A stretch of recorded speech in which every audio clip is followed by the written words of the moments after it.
staff under the leadership of our committee chair, Johnny Furr.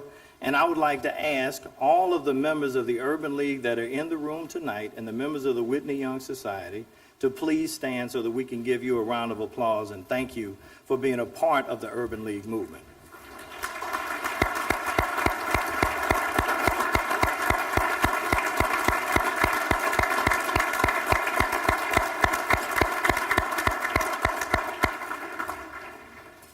In addition to the Urban League membership, I would like to thank our auxiliaries who are the foot soldiers of the Urban League movement.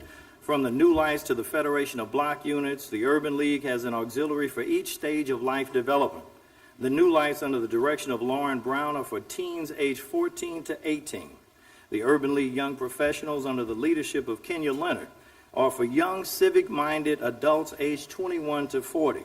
The Urban League Guild and their president, Christina Hazley, are for community service-oriented adults, and the Federation of Block Units, under the direction of their president, Ron Smith, is the nation's oldest neighborhood self-help organization in the country. If you are not a member of the Urban League yet, I strongly encourage and ask that you join us tonight personally and professionally in this movement for social justice and change. We need you to get involved today, and we need everyone's help to fulfill the mission of this organization. My own journey with the Urban League began 32 years ago when my late uncle, Colonel Gates, told me at 10 years old that I should join the Urban League when I became 16, that I should buy my own membership with my own money so that I would appreciate it more. And on my 16th birthday, I had a youth membership to the Urban League. And he told me at that time when I was 10, he said, "Mike, this is the organization that people go to for help when they are in need for self-sufficiency and need additional resources." And he was absolutely right, because I was working 3 jobs, going to college, had 2 scholarships, but did not have enough money to pay everything. But it was the Urban League that stepped in and made the difference. I'd like to ask his daughter, Lisa Gates, and his granddaughter, Taylor Norwood, to please stand and thank you for the legacy that your late father has given me and this Urban League affiliate.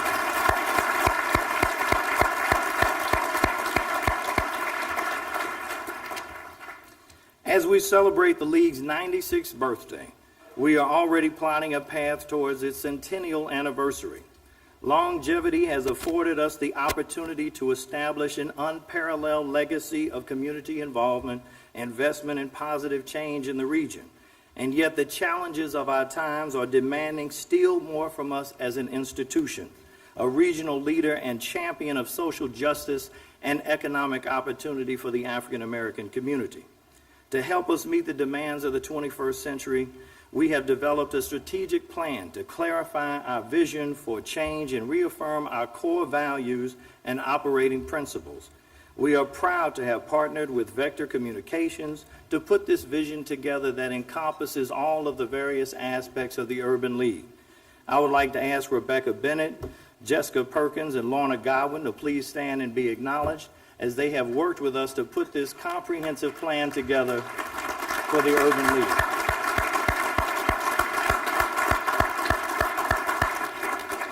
The Urban League's roadmap to opportunity begins in partnership with all of you in this room tonight. We will spend the next 4 years continuing as a national model for urban revitalization and community empowerment.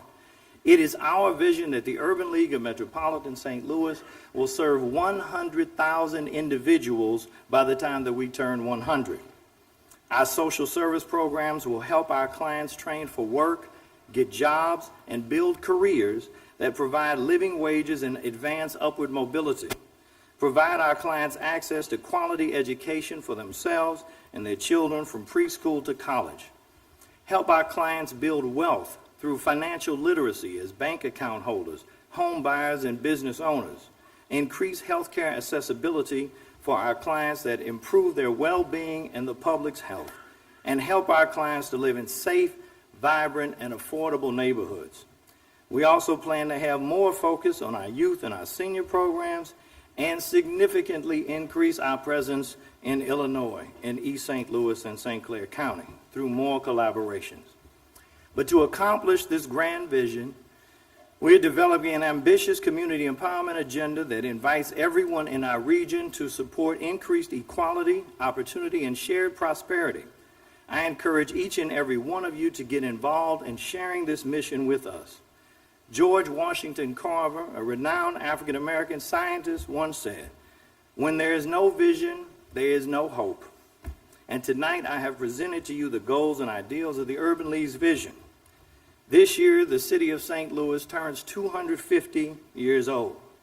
My birthday wish for St. Louis is for us to have an accessible world-class healthcare system, groundbreaking diversity at the highest levels of jobs, management, board of directors, and contracts in our business and government conclaves, and a comprehensive educational system that cares for the needs of our children from birth through college graduation.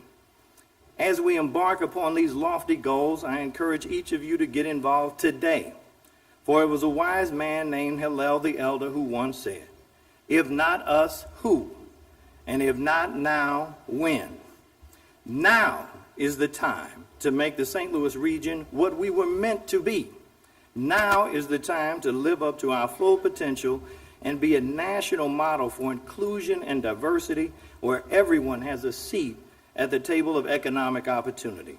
So join the Urban League movement, get involved, help make a difference, and let us take the next 4 years to continue to make this the greatest urban league in the entire country. God bless you, and thank you all for your tremendous support of this organization. Thank you.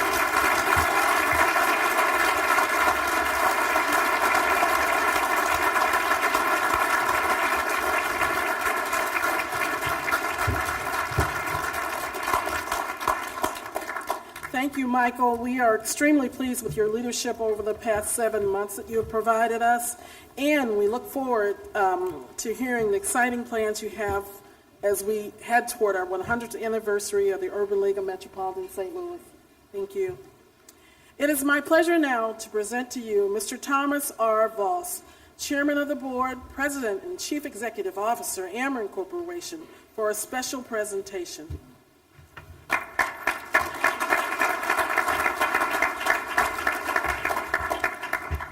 Thanks, Deborah. Ameren is a company made up of many large assets: power plants, transmission towers, distribution lines, substations, gas pipelines. But without a doubt, our most valuable asset is our people. Like most companies, we are trying to do the best job we can with the assets we have. We have discovered that investing is for the success of our efforts. Ameren's Diversity Council ranked in the top 25 nationally for several years in a row, and we were ranked a top 5 utility company by Diversity Inc. magazine. And GI Jobs ranked Ameren 22nd of the top 100 military-friendly companies. All these efforts make Ameren better and stronger, and like my parents recognized years ago in our grocery store, the basic concept of diversity is just good business, but more importantly, it's the right thing to do. So today I challenge everyone here with this: don't wait until you feel like you're in a position of influence before you take action to make changes that need to be made.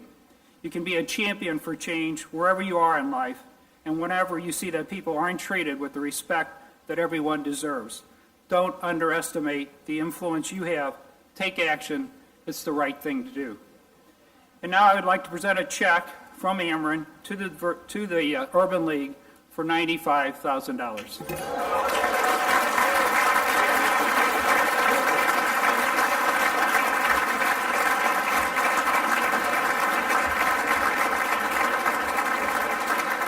Wow. Thank you so much, Tom. We are most appreciative of your long-standing partnership with the Urban League and the support we receive from Ameren. Your generosity ensures that the St. Louis City Outreach Center will continue to be available to those in need in our city. Let's give Tom Voss and Carol Voss another round of applause.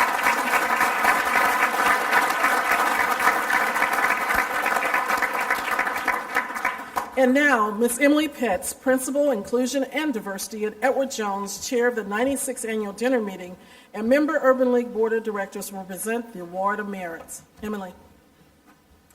Thank you, Deborah. It's a little bit of a hard act to follow. I have a... No. We'll talk. Good evening, ladies and gentlemen. I would like to just echo what a beautiful crowd we have this evening. This is a perfect and shining example of inclusion and diversity and what it's really all about. People from all different backgrounds and cultures coming together for a common goal, and that's to make a positive difference in the lives of others. So thank you so much for being here. As the chairperson of the Urban League 96th Annual Dinner Meeting, I just want to personally thank each of you for supporting the work of the Urban League by your attendance this evening and for sharing in our vision for the future of the Urban League of Metropolitan St. Louis. I too would like to say to Ambassador Young, if he were here, and he will be back, but it is an honor just to be in his presence because we all, or many of us, are standing on his shoulders and many others like him. So thank you to Ambassador Young for being here. The awards committee has the task of selecting the recipients of the Urban League's prestigious Awards of Merit. These recipients were chosen from the distinguished groups of nominees. With so many impressive and deserving nominees, the task of choosing just 3 was very difficult, but I'm very proud of the recipients that were selected. The first awardee is Martin Matthews. Yes.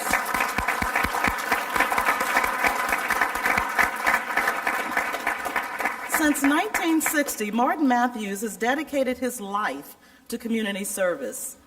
His contribution to the region and the country are many and include President and CEO of the Matthews Dickey Boys Club, which annually serves more than 40,000 young men and women from the St. Louis metropolitan area.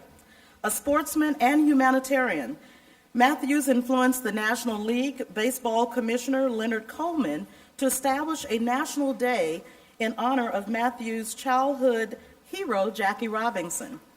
Matthews is the founder of the Earn and Learn program, a training effort that allows young people to earn money as managers, coaches, scorekeepers, and umpires.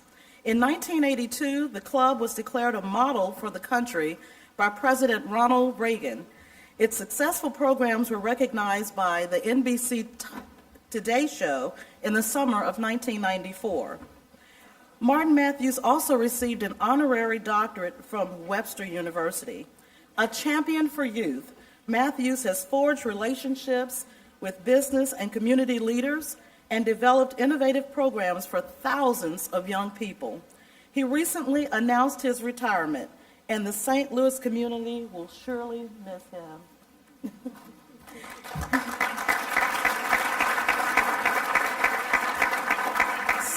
So tonight, we honor the man who is an outstanding community leader and advocate for our area's youth.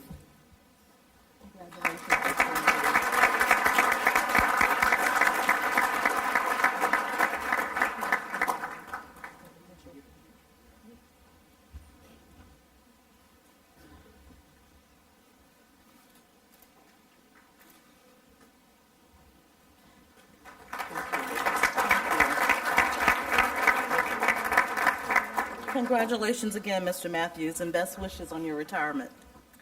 The second recipient is the East St. Louis NAACP. The East St. Louis NAACP is being recognized for 90 years of ensuring justice in the East St. Louis community. Organized in 1924 in the wake of a period of intense racial unrest, for more than a century, the East St. Louis NAACP has worked to ensure the political, educational, social, and economic equality of rights of all persons and to eliminate race-based discrimination. We are honored to recognize the East St. Louis NAACP for 90 years of ensuring justice in the East St. Louis community. We are honored to recognize your contribution to East St. Louis and the St. Louis region. Accepting the award is Reverend Johnny Scott, President Emeritus, East St. Louis NAACP. Congratulations.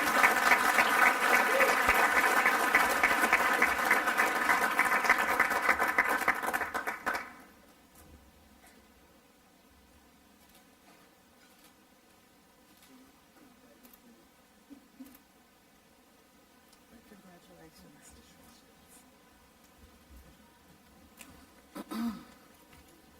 Congratulations again to the East St. Louis NAACP. Our third recipient is Wells Fargo Advisors. Wells Fargo Advisors is one of the nation's premier financial services firms, serving and advising clients nationwide through more than 15,000 financial advisors. Wells Fargo Advisors is an active and engaged corporate citizen that strives always to make our community stronger and better. The firm partners with team members and organizations across the country to promote the long-term economic prosperity and quality of life for everyone in our communities through philanthropy and volunteer activities.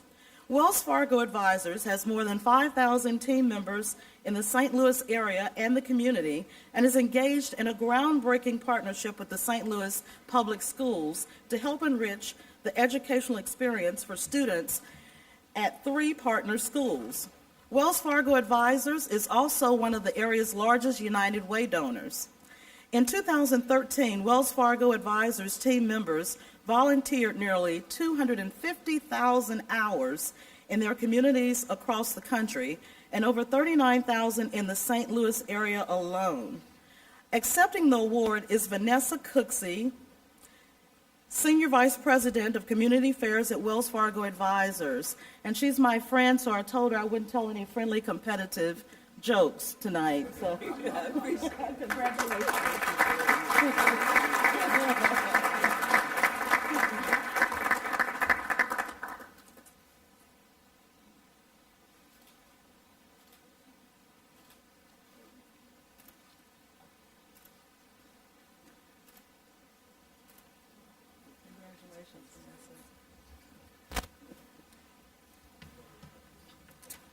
Congratulations again. Congratulations to all of our awardees. And Michael, I have truly been honored to serve as your dinner chair, your first dinner chair. Thank you for leading the Urban League further down the roadmap to opportunity and the vision that you have for this community. It's just amazing. Congratulations. I would especially also like to thank the Urban League staff for all their hard work, Angelia Beals, Alicia Bams, and Barbara Bowman, and the entire staff that have worked tirelessly this evening to make sure that this dinner was a success. And a special thanks to the annual dinner and awards committee. Their names are listed in your program. Thank you very much.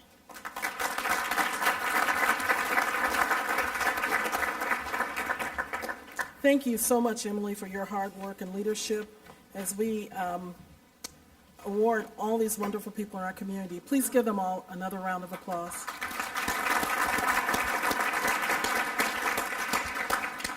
And now I would like to introduce to you Ms. Michelle Tucker, Senior Vice President, St. Louis Market Manager, Global Marketing and Corporate Affairs for Bank of America, and Chair of the Community Organization Committee, to come forward to present the SP Stafford Award. Michelle.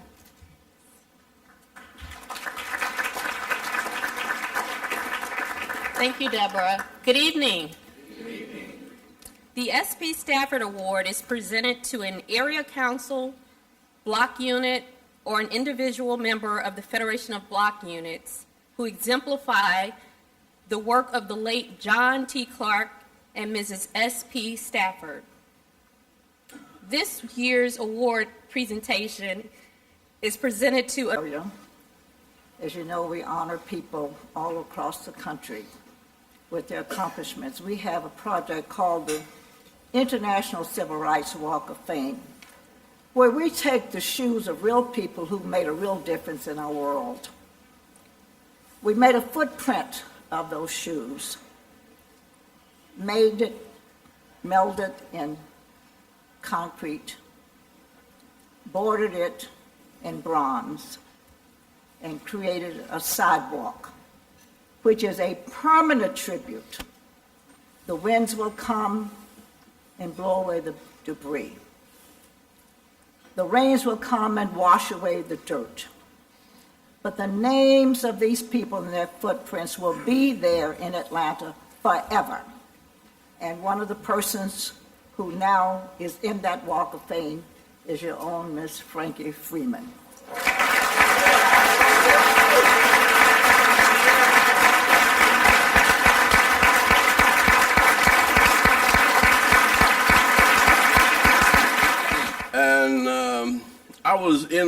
diamond mines owned by a friend of mine, and they were offering them me at a discount. But the geologists made the mistake of saying, you know, these man-made diamonds are so good now. He said, I can't tell them unless I put them under an electron microscope. I can't tell them with simple eyepiece. I said, well, why am I going to spend money? So on the way back through New York, I went to a little place and I found some, it was 8.5 carats, yellow diamond hanging earrings. And I brought them, if it's not for educating children. And I think that's what I want to tell you, just a few stories about what your work does and what we have to continue doing. This is a great country, no question about it. But we haven't done everything right. And even when we're trying to do right, we sometimes mess up. And one of those times was when we started the welfare system. And one of the things we didn't want the mothers to be with the grandmothers. And so to get out of you had to get out of your grandmother's house to get